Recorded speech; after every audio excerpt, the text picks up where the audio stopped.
Well, good afternoon, everyone. I'd like to start off by saying thanks to TAB and the University of Alaska and the Bristol Bay campus for giving me this opportunity to share in a personal project of mine this summer.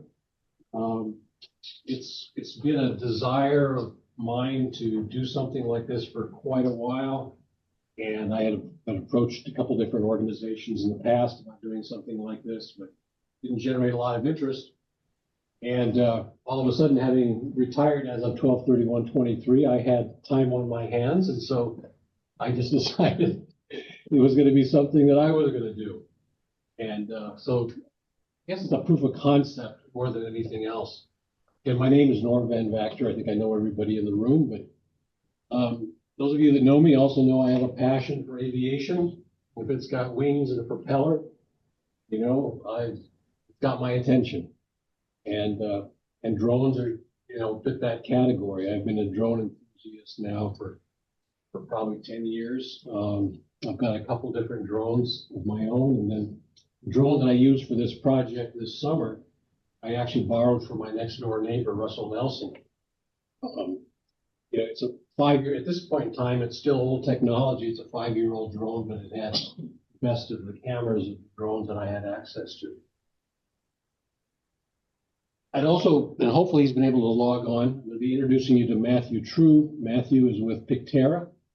Pictera is a young Swiss company, and they're bringing pro bono to me this past summer, the artificial intelligence component to this project.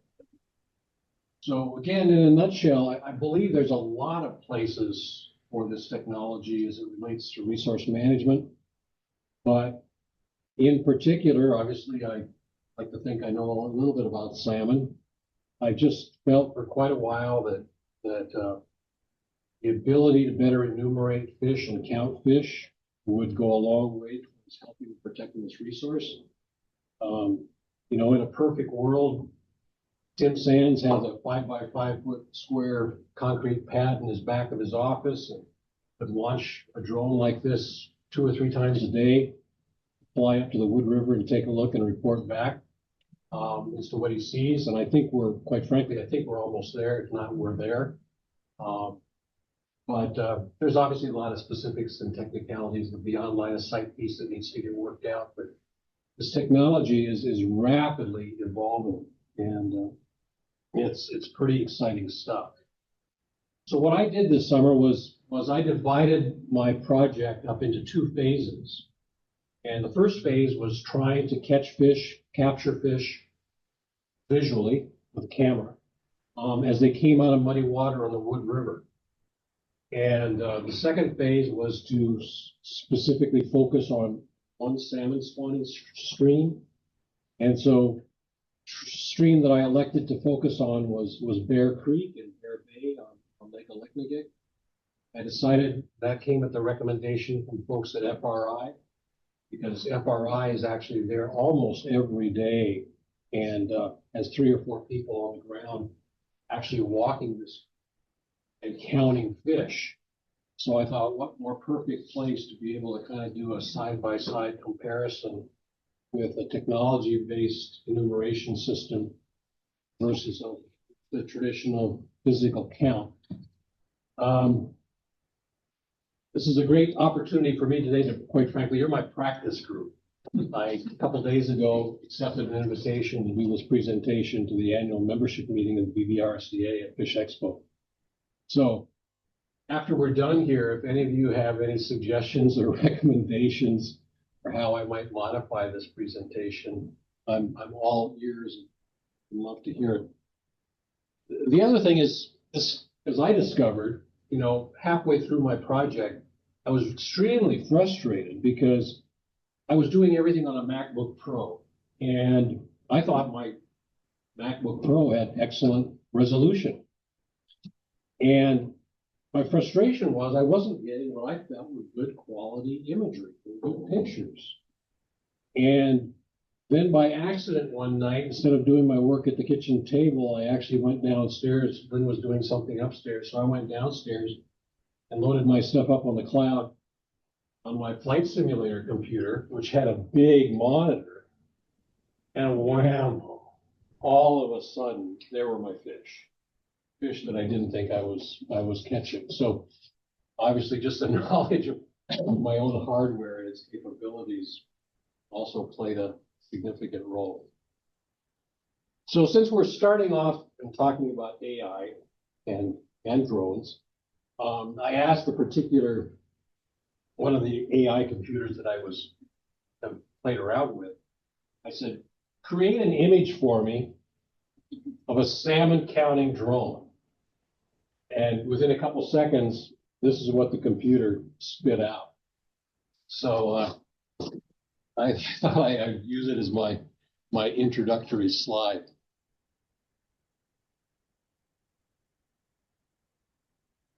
So this summer, again, just because of proximity to home base here in Dillingham, I decided to focus on the Wood River. I initially started my project by Sorensen's Landing and ultimately ended up at a bend just above Silver Salmon Creek. So, this is what salmon look like as they're coming out of muddy water. I think a lot of us have seen a lot of beautiful pictures of salmon in freshwater systems where they're bright red, they're turned color, and they're easy to capture. But when they're first coming out of the ocean into clear water, they're still silver green, gray streaks. So they are fairly difficult to catch. There's just another picture, and I specifically showed this because of, one of the things I had to learn to deal with was glare, and using different kinds of filters on any kind of given day. I will say though that because I felt this was a proof of concept project, I flew on sunny days, I flew on rainy days, I flew on windy days, because salmon obviously don't care. And if this is going to be a tool that biologists are going to use in the future, we need to be able to depend upon it. There's just, salmon streaming by at a different angle. And here's yet another one. And this is where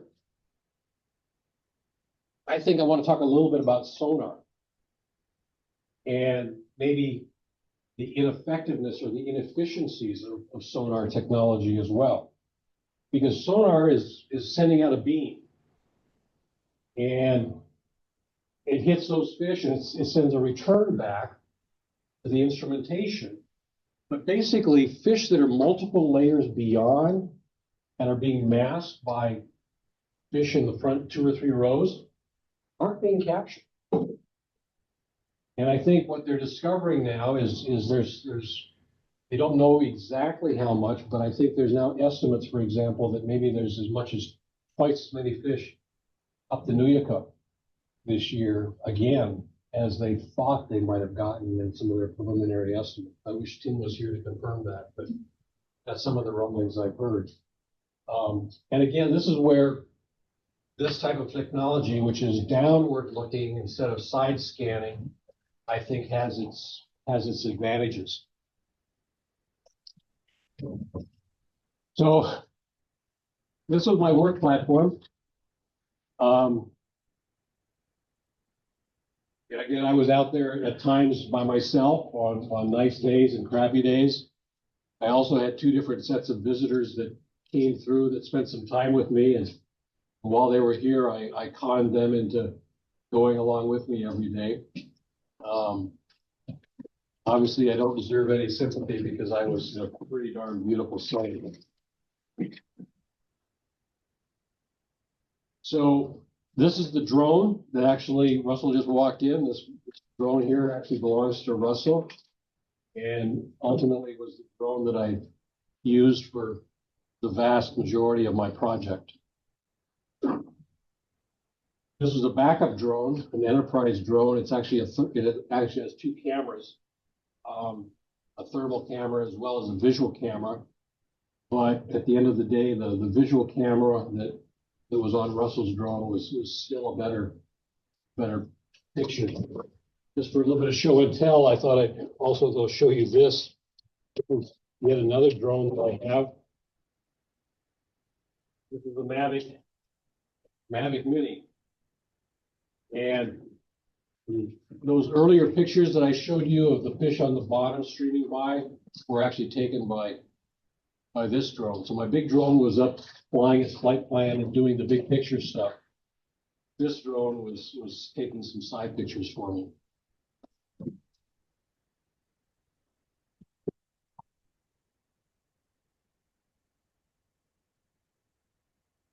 So the problem statement. Traditional fish counting methods are labor intensive, they're costly, time consuming, and probably most important, their accuracy and reliability is something we all believe can be significantly enhanced. Aerial surveys in particular are also highly subjective. And a huge area of concern of mine is that as our senior managers, people like Tim Sands retire and move on, all those years of collective knowledge, kind of goes with them. And I've flown this fishery a lot. I've flown the herring fishery a lot. And it's not something that you can just hand off to your replacement and train in the course of a couple of days or a couple of weeks. It really takes years of exposure and experience to working with somebody the way we're currently doing things anyway, to transfer that knowledge base. And so one of my hopes is that by, again, capturing this visual imagery in a different format, that we can enhance that data transfer and ultimately enhance our database. It's just generally out there as it relates to all of this stuff. And I don't think any of us would argue that improving the accuracy of our fish count, counts and population is a big thing. So this is kind of an interactive, this is live now, we're on the internet. And this is a product called Drone Deploy. And I use Drone Deploy to plan my flight plans. So I picked the area that I was going to target. I would pick the speed at which I wanted the drone to travel. I would pick the elevation, the altitude that I wanted to travel at, and the quality of the imagery that I wanted it to take.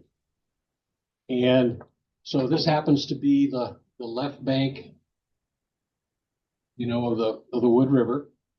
This is one bend above Silver Salmon Creek, for those of you that are familiar with the Wood River. So I did a survey on the left side, and I also did a survey on the right side every day. I will say that this was all news to me, or new to me. I would say that it's fair to say that 90 to 95% of the fish at any given time were traveling either on the left bank or the right bank, with very, very few fish traveling in the middle. So again, I'm going to zoom in here.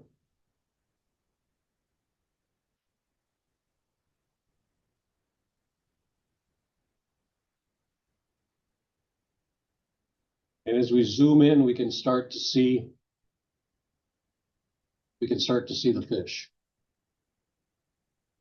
Okay. But again, can you imagine sitting here and trying to count with our naked eye, all the fish that we're seeing in that cross section? So then what I would do is I would hand it off, and we couldn't do very much of this because, again, the stuff that was being done on the AI side was being done for me pro bono. But here's a side-by-side comparison.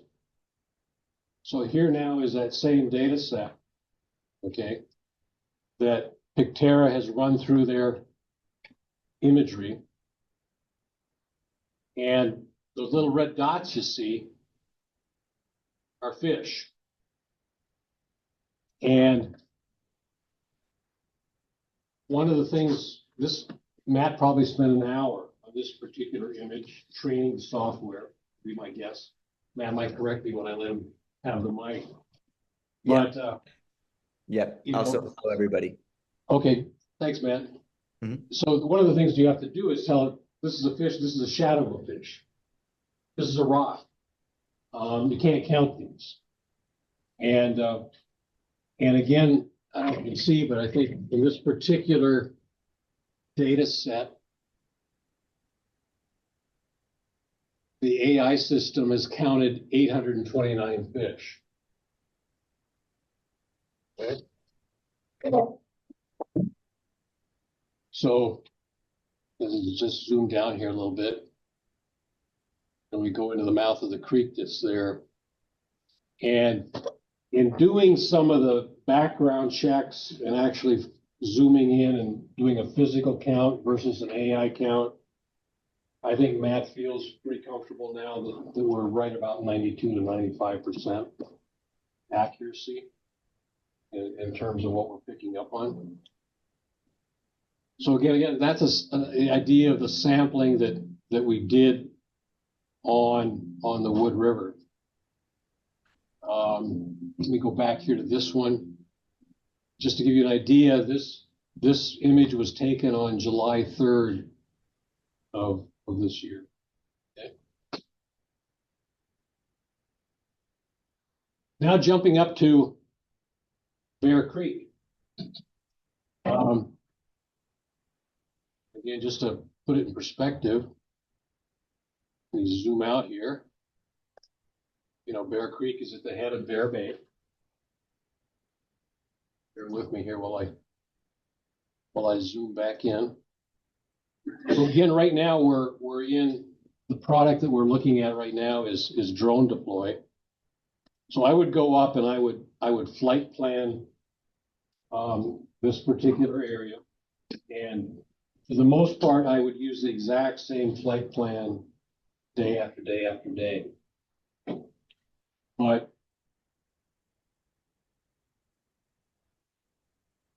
share with you if this works, a panoramic view, just for background documentation. I would do a video recording of my area of observation, and then I would also try to capture a panoramic view.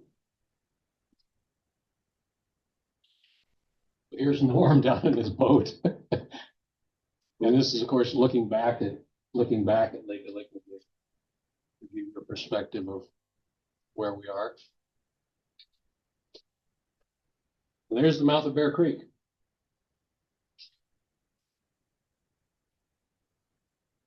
And as we zoom in here, much easier to tell these guys when they turn red versus the gray silver streaks that you see in the rest of the presentation. And then we click over to the AI side, and bingo. And you'll see up on the left side here, it's identified the quality of the imagery. So it's saying that 792 of the images are great. 1,757 of the images are good. And 870 are decent. The bottom line is they're fish. And so in that particular graphic or slide, there's a little over 3,000 fish being counted.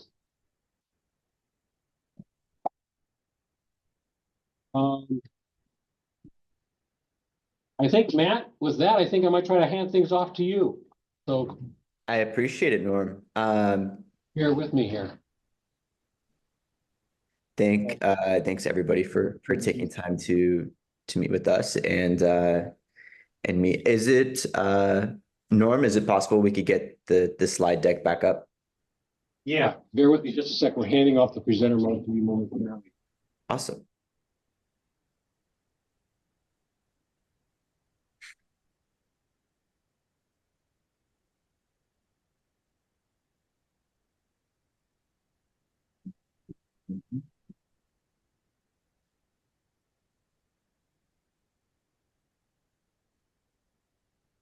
All right, Matt, you are co-host now. You should have screen sharing ability. And I'll go back, Matt, and I'll grab it to your slide. Perfect. Thank you.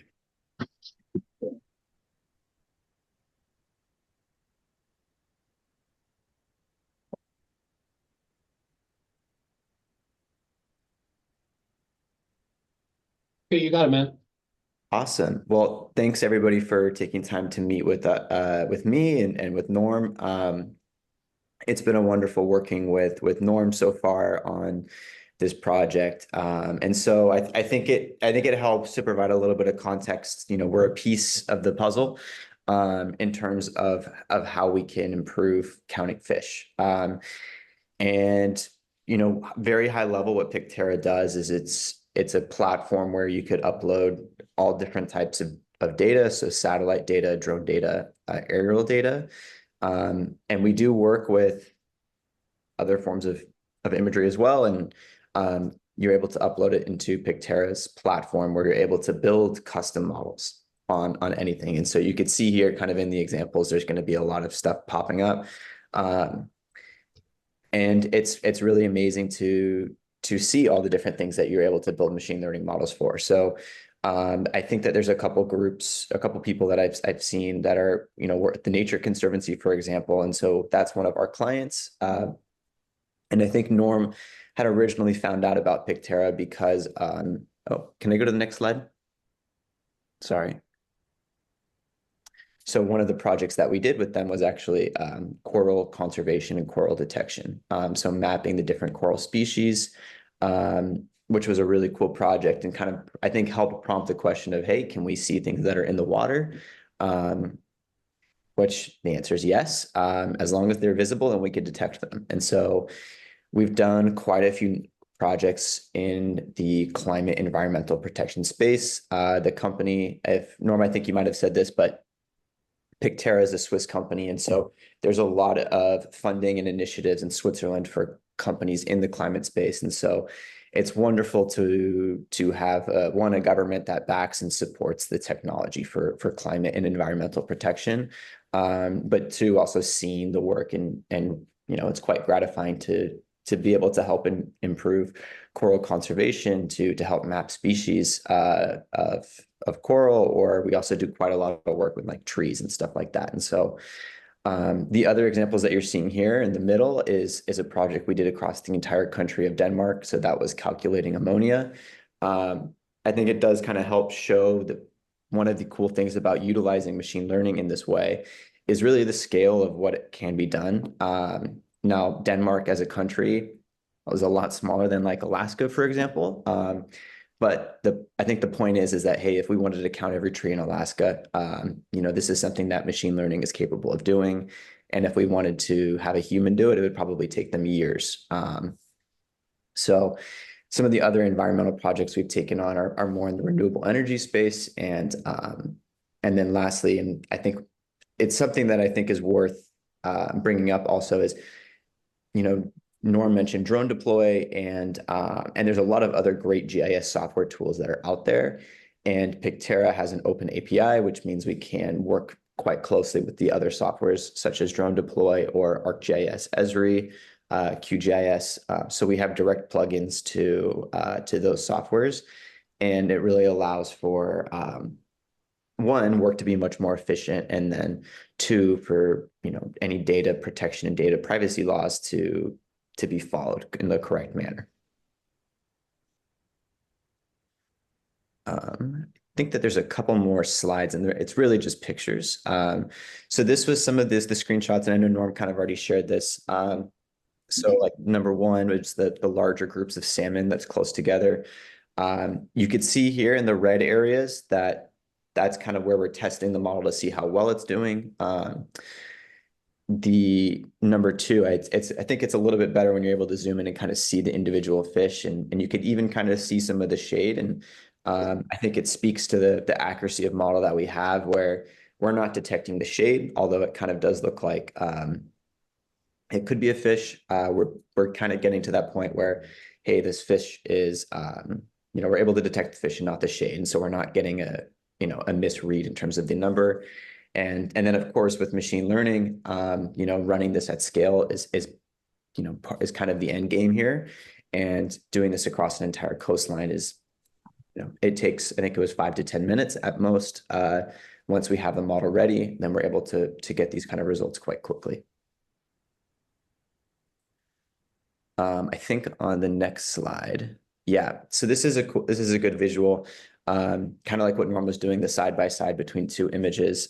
We could see here what the salmon look like, and then also what we're detecting. So it looks to be pretty accurate. You could kind of see why, the shade is one of those things where it's going to be something that we're going to encounter when we're flying drones, unless we're flying at the perfect time.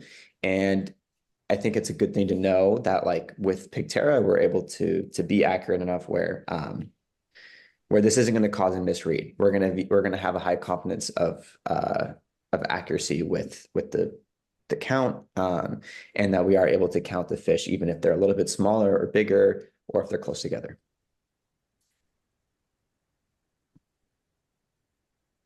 I think there might be one more. Yeah.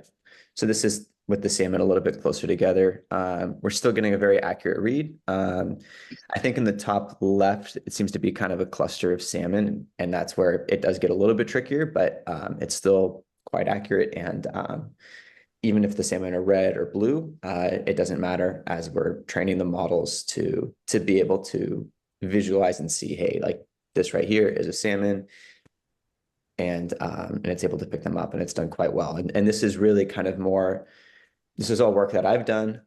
It's not work that some of the team who works on the platform on a daily basis is doing, and they typically do a little bit better work than I do. So I have a high confidence if I could do it, then really anybody could do it, let alone people on our team who are really experts in making sure the platform has the highest accuracy possible. Thanks, Matt. We'll keep going, and then we'll maybe come back if folks have questions. Does that work? Certainly. Something I kind of jumped past, but I wanted to show you folks. I'm going to go back to the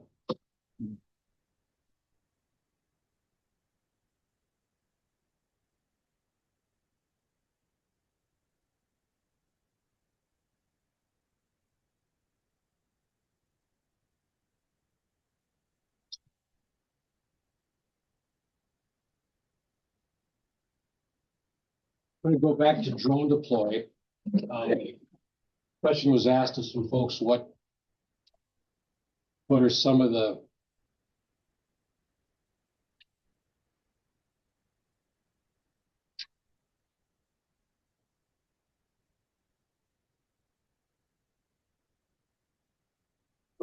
zoom back out, and again, that's a flight plan, and that gives you an idea. Every one of those blue dots is a picture.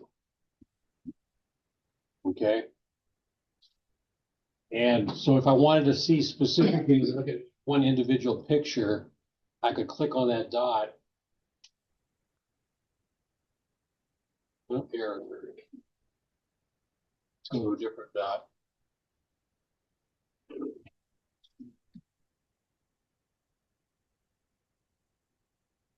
And there's that one physical image that was taken. Obviously, we can zoom right down on it.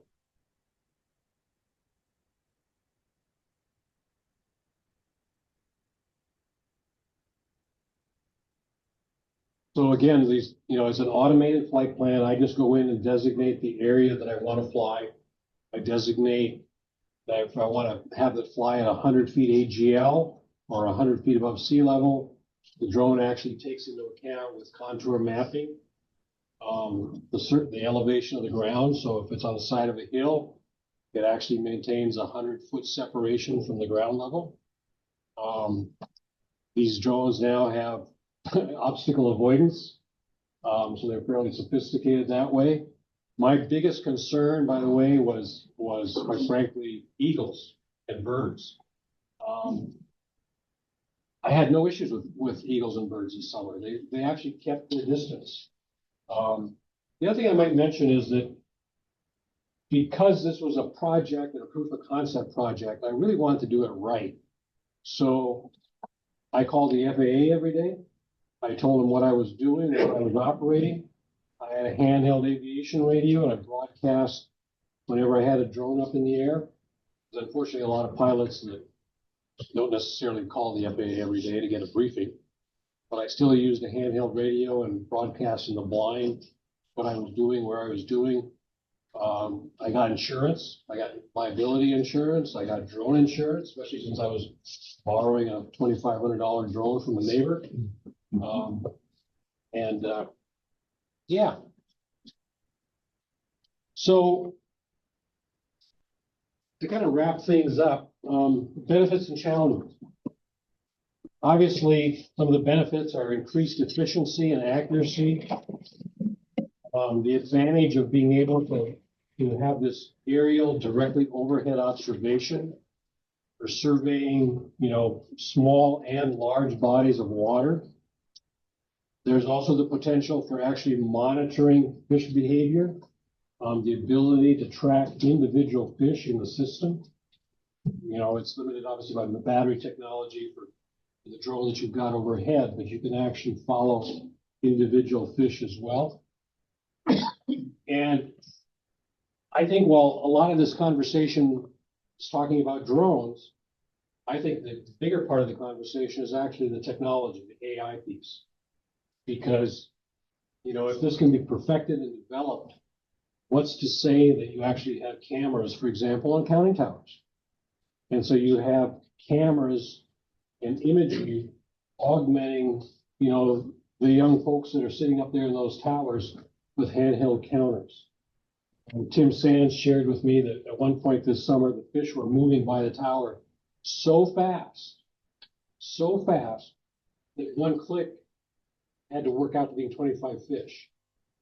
So, that's the rough guesstimation that we've had to work with.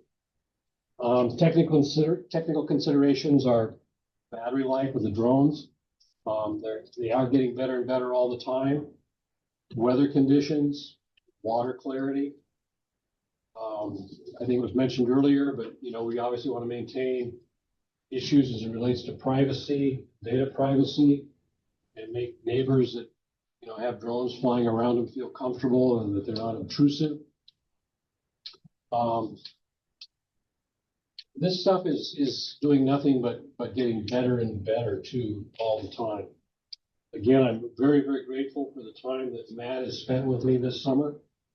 But I don't know, Matt, you might say how many hours altogether you spent training the computer, but like he even said, this model would just get nothing but better with time as you go back in there and augment things and correct things. I'll share this picture. This happened to be one of the very early shots that was done. This was a photo that Tim Sands shared with me. I couldn't even tell you what creek it was, but I asked him to give me some pictures that he might have in his collection of fish in the water. But this is an example of Pictera looking at a stream before it's corrected. So it's identifying objects in the water or what it thinks are objects in the water before it's corrected. Now, obviously, it's detecting things on land and rocks and all of that. But then someone like Matt or myself in the future would go in and actually draw these little red boxes around different quadrants and say, this is a fish, this is a rock, this is algae, this is a shadow. But that, again, is just an example of kind of a beginning photo.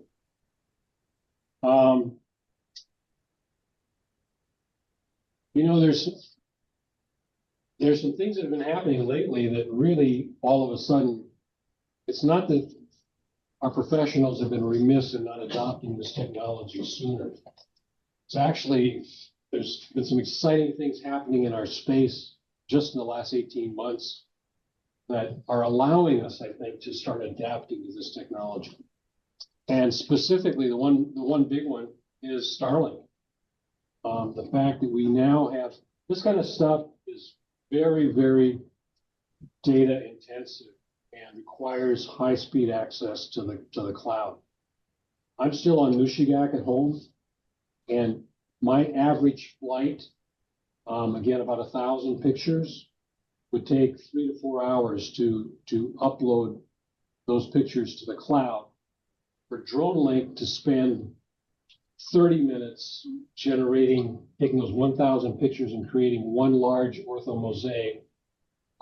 And then I think Matt alluded to maybe 10 minutes on the Vactor side to look at what Drone Deploy created for Vactor to produce their results. Well, Starlink, for example, has upload speeds of 8 to 10 times what we currently have available to us at our residences. So if I can take that 3 or 4 hours down to 20 minutes, we're getting really, really close to being able to provide some real-time information. So again, I want to point to the huge improvements in technology is something that really lends itself towards adopting some of this technology. The other thing, in fact, I spent from 7:30 to 9 this morning on a teleconference with the FAA, getting a basic indoctrination in beyond line of sight. So right now, you still have to keep these drones within your range of your eyeballs. Not even binoculars, but technically you have to keep them within range of your eyeballs. You know, being a private pilot myself, I'm extremely conscious of that. I don't want to be running around a float plane and have one of these 12-pound drone come through my windshield. So safety is absolutely paramount. But there's, again, huge things that are happening in the technology space that are allowing drones. And I think we're about a year to a year and a half away from realistically being able to fly a drone safely in Bristol Bay on a long distance beyond line of sight flight plan. I might just share with you, my drones, again, being old technology, didn't have these built in, but for $80, you can buy these devices now on Amazon, and they Velcro onto the top of your drone. And now all of a sudden it transmits and receives ADS-B data. So other airplanes can see me flying around that have ADS-B. Not all airplanes have ADS-B yet. But again, it's just an example of how rapidly technology is evolving.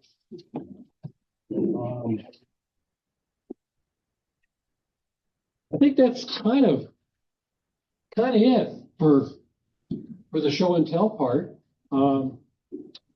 Happy to answer any questions. What you captured versus what the state or university. So that was one of my goals at the start of the summer. I ended up spending literally half my summer trying to figure out how to fly the drone and how to use the camera. So it wasn't until about July 1st, July 2nd, that I actually started generating some decent imagery. But based upon some commentary that I've heard from some folks at FRI, I believe, and I don't want to give a number out there, but I believe that we're counting significantly more fish than we had previously thought might be present.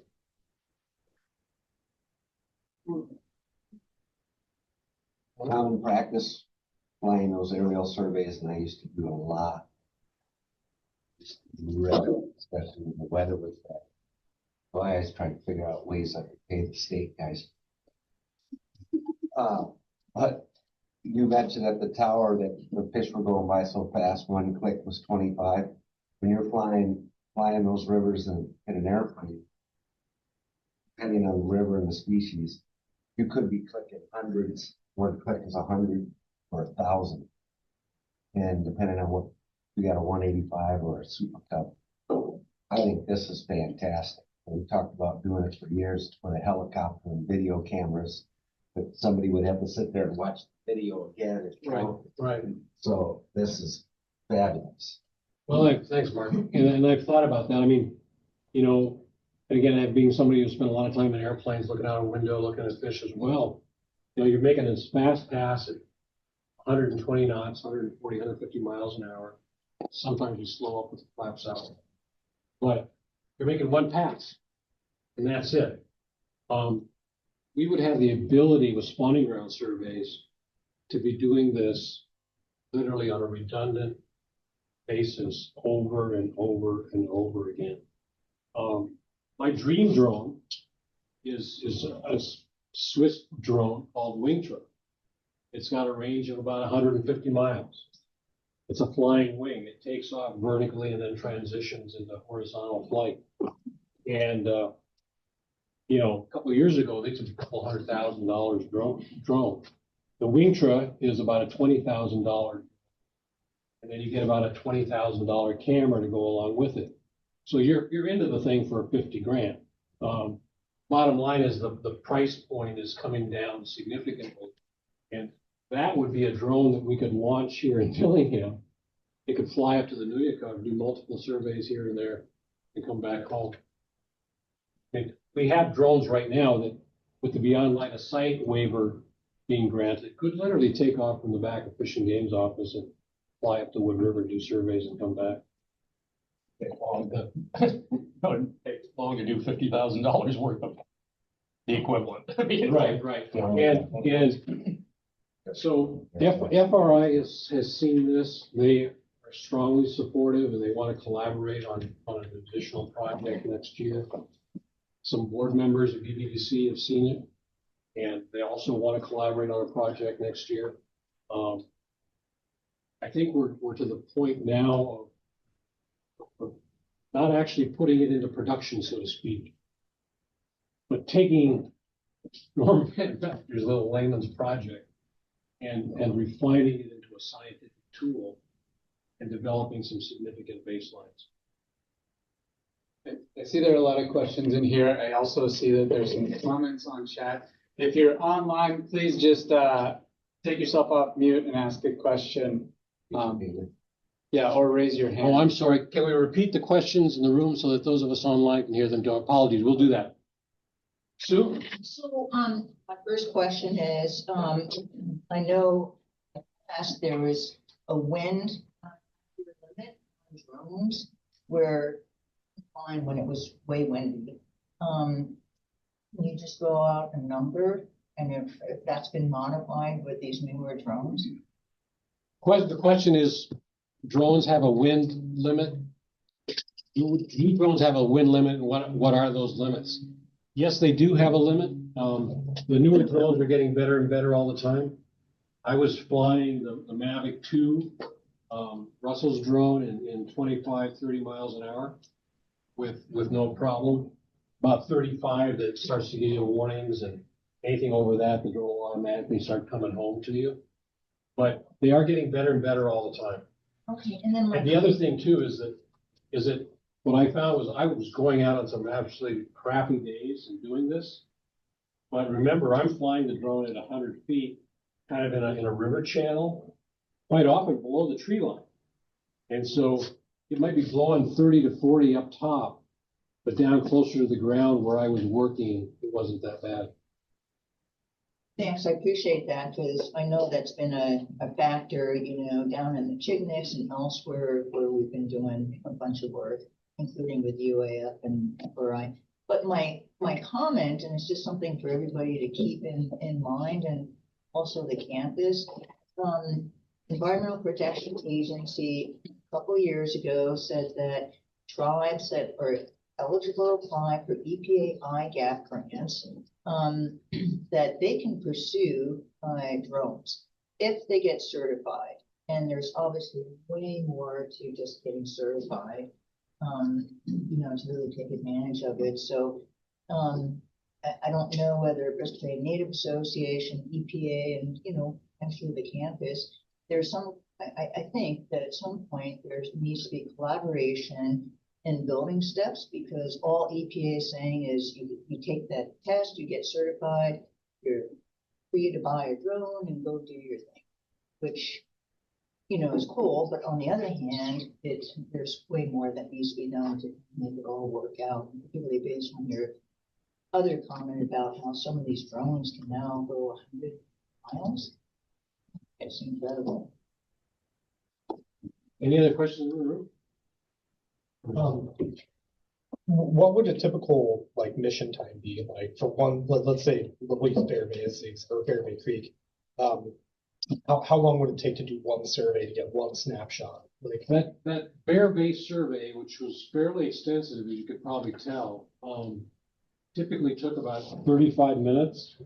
So that's a two battery mission. These drones are pretty smart though. They take off, they fly, they know how much energy they need to get back to their home spot.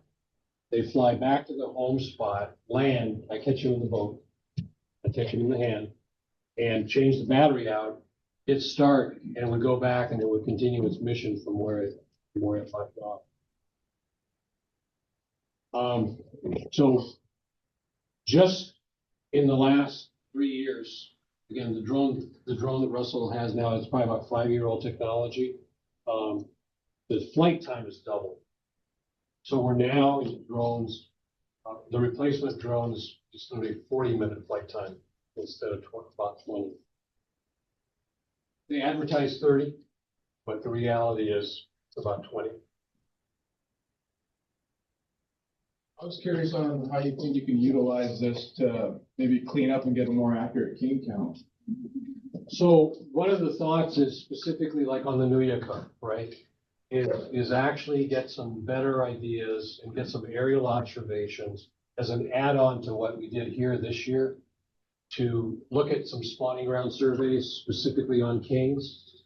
I haven't talked to Matt specifically about this yet, but I do believe that at the end of the day, the detection model could probably do some differentiation based upon size. Now, of course, the problem is we got a lot of small kings too, right? Yeah. So that's where that model will probably start to get weak. But, because it can't differentiate species from the air, but right, right, exactly. Eric? In terms of, are you guys putting together a program for what you're going to try to do next summer already? They're early to final stages of putting together a grant application and proposal journey. I see right now basically taking what I did and really enhancing it, taking it to the next level so that it's ready to deploy on a program project scale, right? So not trying, but at the same time, maybe dovetailing in specifically some king salmon research, with it as well. Let me give you an example. And I forget the exact day here in June, but we had fish in the district. The district was loaded with sockeye. Tim Sand's phone was ringing off the hook and saying, hey, my props are hitting fish. You're going to get a huge slug of fish. And Tim believed it, and Tim knew the district was loading up with fish. There were all the indicators there. But he had to see visually those fish in clear water in the Wood River. At the time, the King Salmon Management Plan was in place. And I totally coincidentally, I was out that same afternoon, about 2 hours after he flew. And when Tim flew, there were no fish coming out of muddy water. So everybody anticipated an announcement for an opening that night, but he literally had to stand down. And as a result, the announcement didn't come until the following morning. I was out a couple hours later and I came back. Of course, I can't have to get back to my house and download all this stuff. I had blurry images. This is when I was still learning how to use the camera. If I had clear images that I could have called Tim up and said, Tim, you've got fish. Here's some pictures of those fish. He could have announced an opening at 6 o'clock that night. We probably have a couple 100,000 more fish in the catch column instead of the over-escape. Not to say that justifies. That's This is a tool I don't think replaces anything immediately that's out there, but it significantly has the potential to enhance what we're doing.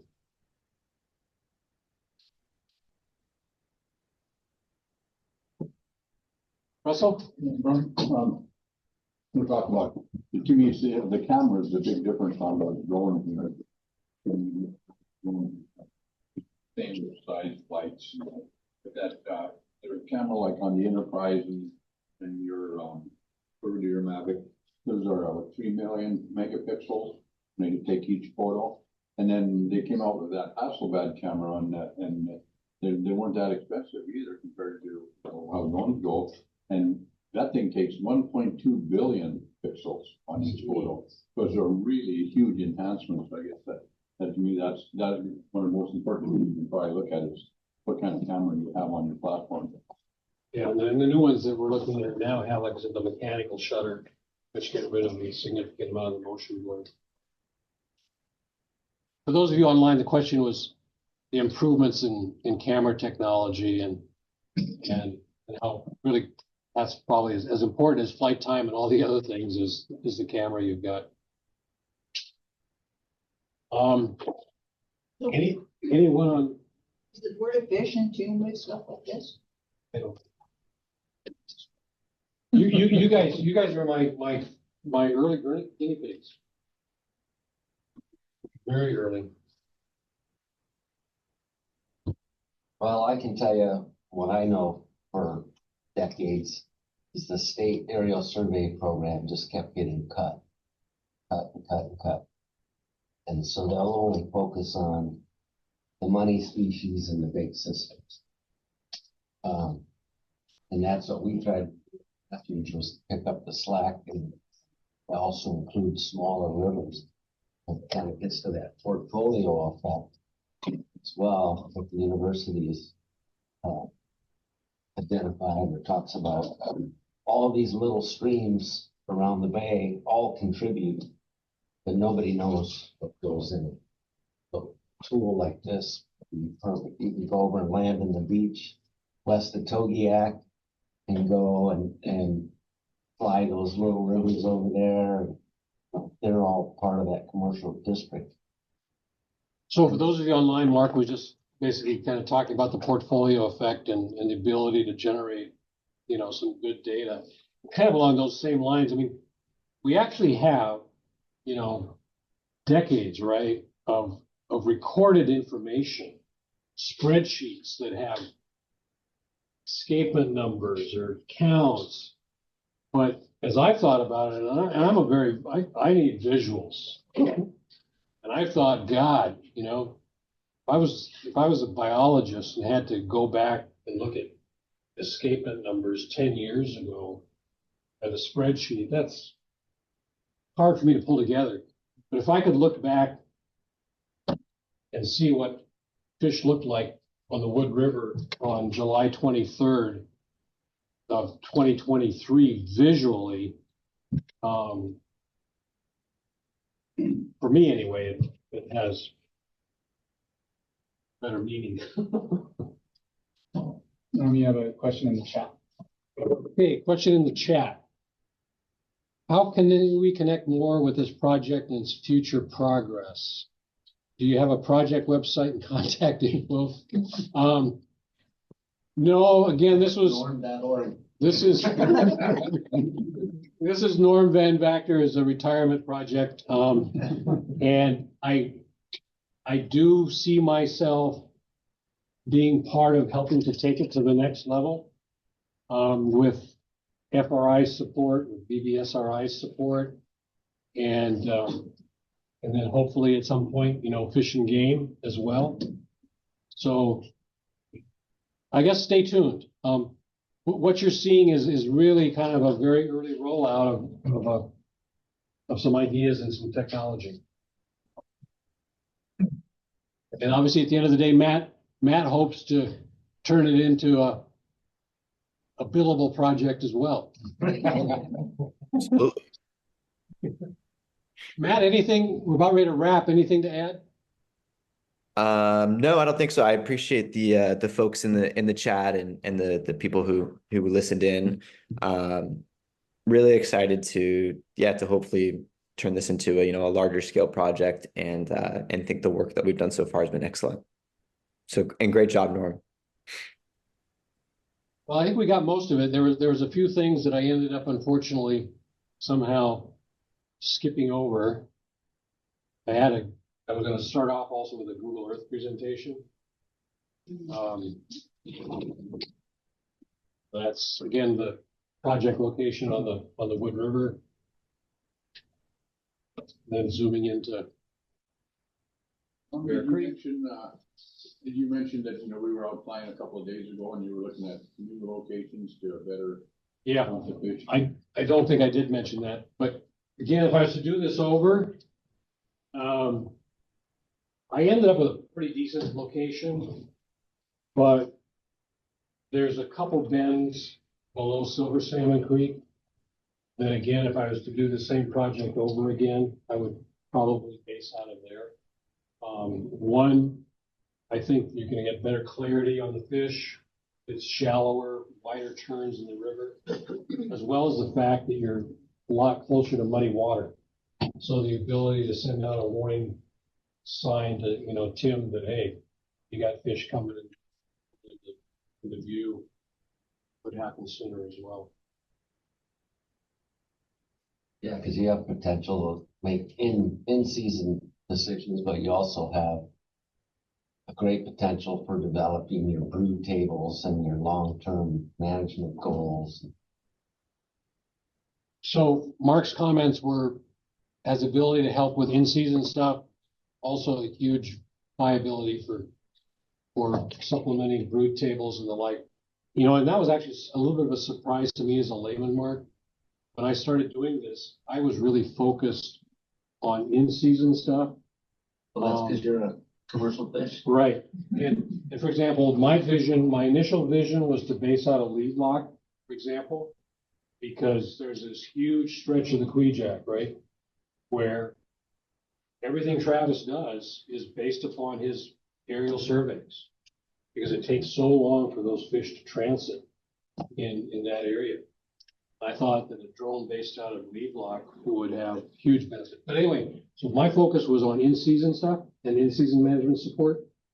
But as I showed this initially to, the scientists of the group, the Dan Schindlers and Chris Boatwrights and all the rest of them, their thought was spawning grounds. And that kind of get the Reed's question too, on the spawning grounds, which is what most of those aerial surveys I used to fly. You're just looking for the piece of spawning. And if you don't have a weather window or you miss it by a few days or a week either side, it's tough to hit that peak of spawning. 50% of the fish that are actually spawning, some had already spawned. But kings have yellow heads and yellow tails when they're on the spawning grounds. So you could, Matt probably could. But then for the in-season, we need to be able to count them in the lower rivers. So I know, that's good. Genetically, you're a commercial fisherman. I'm not. And again, I wanted to conclude with just, again, I said it before, but folks at FRI were very, very supportive. Let me keep my boat on their beach and been very encouraging. So, and going forward, they've offered manpower and everything else to support the science. Hey, Norm. Yeah. Hi, this is Mary Hostetter online. I just wanted to say thank you for your presentation. And for one of the comments, I was kind of listening as best I could in the room because it's kind of hard to hear the discussion in the room. Just maybe that might be something to address in the future. When we think about the different survey potentials for state of Alaska aerial surveys, whether that's from Dillingham, Naknek, or even Anchorage, those are incredibly weather dependent, as that gentleman said. There's another opportunity potentially to invest in local capacity to be able to first become licensed as a drone pilot and be able to go out to these smaller areas where they would be able to fly drones. So paying people to go out to these small areas, and in an effort that we're involved in here in the Lake Iliamna region, we're uplifting Indigenous guardians as modeled by thriving programs in Canada.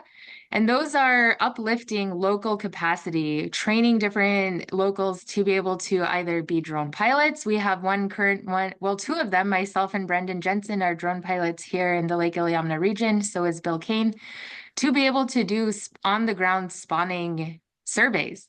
So when we think about the potential of investing in local capacity and sharing everything that we've learned, Indigenous guardians can be one of those avenues to be able to collect this really important information for the continued stewardship of our relatives. And super happy to chat about that more with that gentleman who spoke up.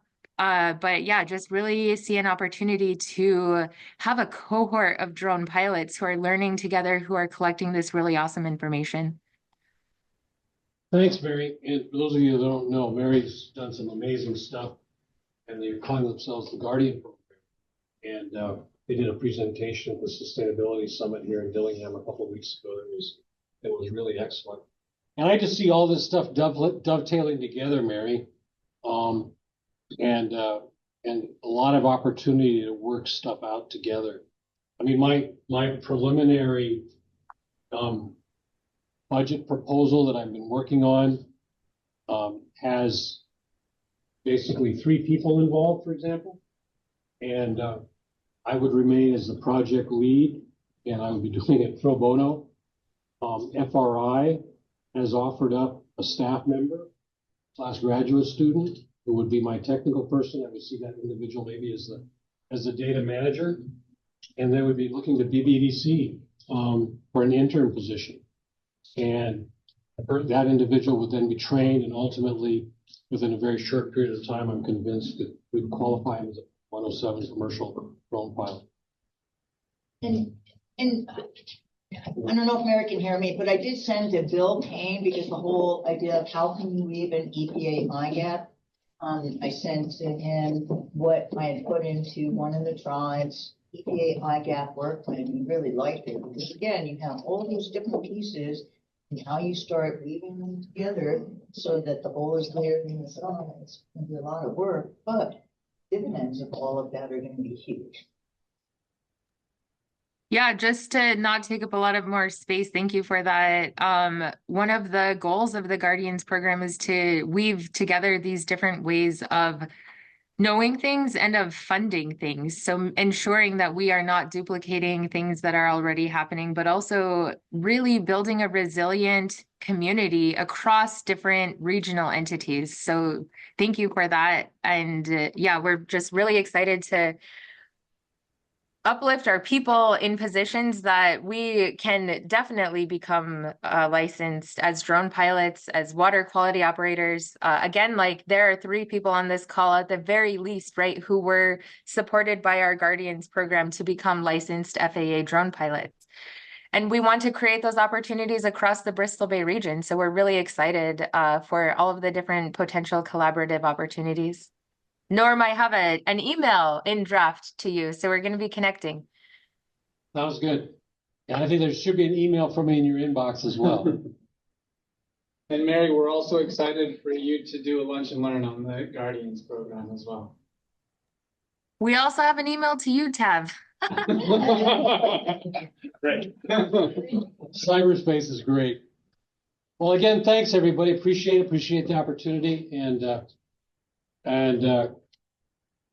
don't hesitate to share, because again, I think it's pretty cool stuff, and